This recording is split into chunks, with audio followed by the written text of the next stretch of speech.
Now, do you talk to yourself? That seems pretty self-explanatory. We all have some inner voice going on when we think our thoughts, make decisions. There's something happening inside your head. Now, how that illustrated may differ from person to person, but self-talk is a thing. But it's cliche to just be like, oh, have a better voice in your head. Don't say negative things or productive things, unproductive things. That's all great. Let's go a little bit further than just the simple fact of you don't want to beat yourself up. Now, let's talk about different types of self-talk. Like I mentioned, people say there's negative self-talk, things that put yourself down. I can't do this. I'll never amount to much, things of that nature. But there's positive self-talk where it's more so like affirmations. I can do anything I put my mind to. Cool. It's all great. Now, personally, in my philosophy, I like to look at productive versus unproductive because that could be subjective to how it's perceived to the individual. Because if I'm more so a person who can reinforce something that I heard or said and make it a positive outcome that goes towards the goal, that's productive. So that's why I like to use those terms. But when are these beneficial? Now, you can argue that unproductive self-talk really doesn't have much place in any endeavor, any goal, anything you're trying to achieve. So I'll put that on the lower end of the spectrum. Now, when you say productive self-talk, you would assume if low is on this side, then productive would be on that side.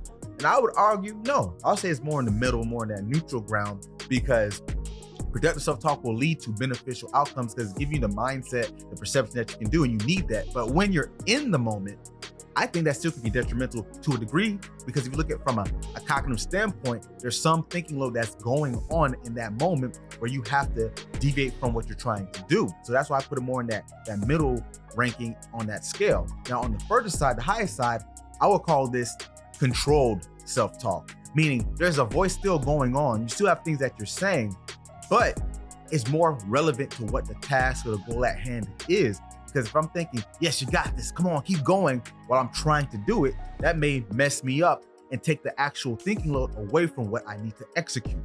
So that's why I call it controlled self-talk. And this is something I implement in all my drills, where it's cognitive training, as well as when I'm working with consulting with organizations, because the person who can control their thoughts is going to have the best outcomes. It's not going to guarantee a win.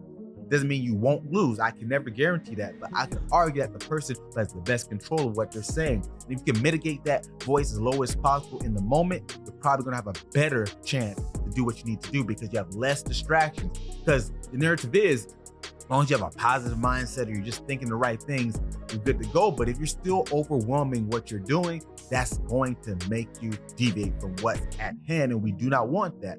They look at the best performers in sport, academics, TV, media, entertainers, all that different type of stuff, military, the list goes on. They're the type of thinkers who can stay even. Some people call it stoicism, but I won't go to the fact that you're unaffected, but to the point where you're less affected and you stay in the zone where you need to be. So think about these things when you think about self-talk. It's more than just how you feel in that moment, feeling good, feeling great, affirming. You can use that stuff, but I'm big on making the intangible tangible. So thanks for tuning in, guys, and have a great rest of your week.